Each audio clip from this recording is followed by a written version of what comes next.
السلام علیکم ورحمۃ اللہ وبرکاتہ۔ کیا حال ہے سب کا؟ الحمدللہ۔ پہلا روزہ کیسے گزرا؟ بہت اچھا، پتہ بھی نہیں چلا نا کتنی برکت ہوتی، اور وقت میں بھی برکت ہوتی ہے نا۔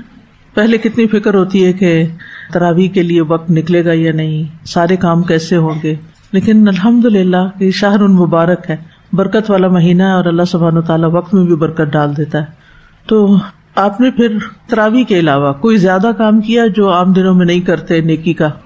مثلاً قرآن کی تلاوت اور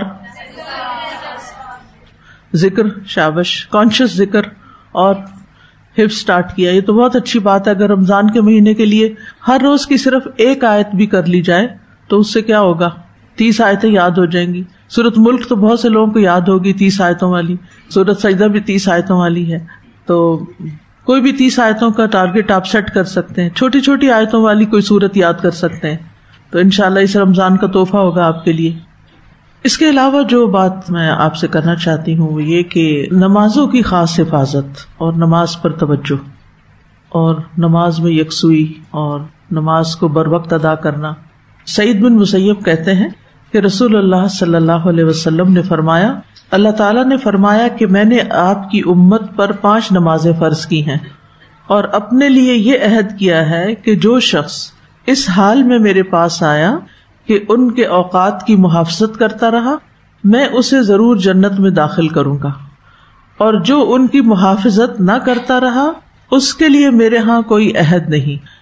یعنی 5 نمازوں کو اپنے وقت کے اندر پڑھنا چاہیے، اور وقت میں بھی افضل وقت میں پڑھنا چاہیے، ٹھیک ہے؟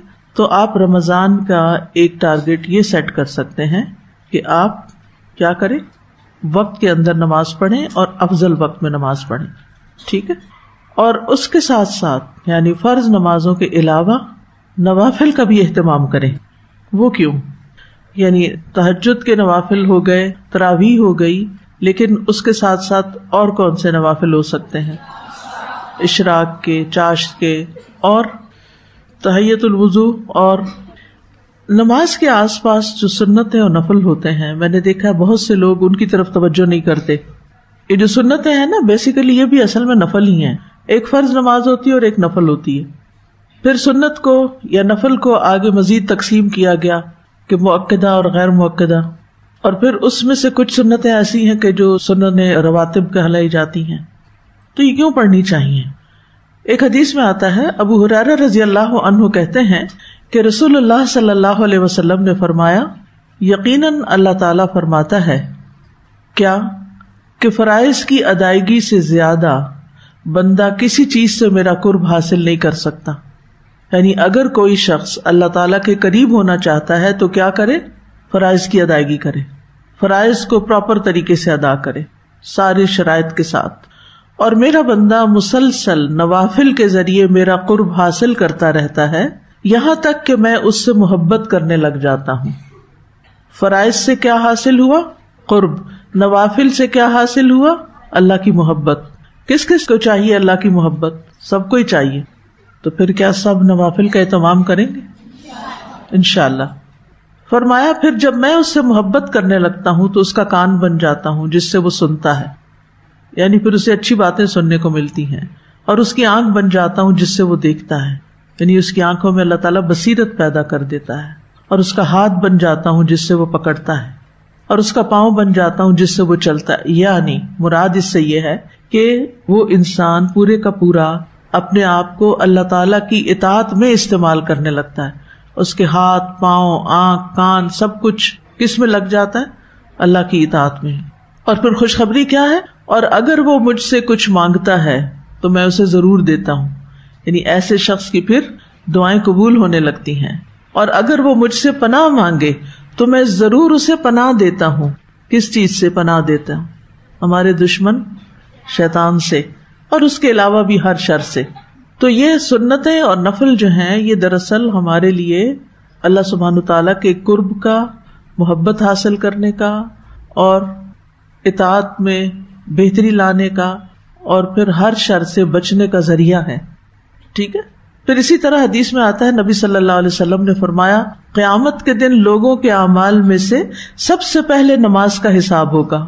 آپ نے فرمایا ہمارا رب عز و جل فرشتوں سے فرمائے گا، حالانکہ وہ پہلے ہی خوب جاننے والا ہے، میرے بندے کی نماز دیکھو، کیا اس نے اس کو پورا کیا یا اس میں کوئی کمی ہے؟ چنانچہ اگر وہ کامل ہوئی تو اس کے لیے پوری پوری لکھ دی جائے گی، اور اگر اس میں کوئی کمی ہوئی تو فرمائے گا کہ دیکھو کیا میرے بندے کے کچھ نوافل بھی ہیں؟ اگر اس کے نفل ہوئے تو وہ فرمائے گا میرے بندے کے فرائض کو اس کے نوافل سے پورا کر دو. یعنی اگر فرائض میں کوئی کمی رہ گئی، بھول چوک ہو گئی، 4 رکعتیں پڑھنی تھی 3 پڑھی تو کمی تو ہو گئی. اسی طرح کوئی اور وجوہات بھی ہو سکتی ہیں، تو پھر کس سے پوری ہوں گی؟ وہ نوافل سے. پھر اسی انداز سے دیگر اعمال لیے جائیں گے. فرائض ہیں، روزے ہیں مثلاً فرض، ان میں کوئی کمی رہ گئی تو نوافل سے پوری کر دی جائے گی. حج ہے، اس کی کمی عمرے وغیرہ سے پوری کر دی جائے گی. دیگر اعمال میں بھی، یعنی جہاں فرائض میں کمی ہوگی وہ نوافل سے پوری کر دی جائے گی.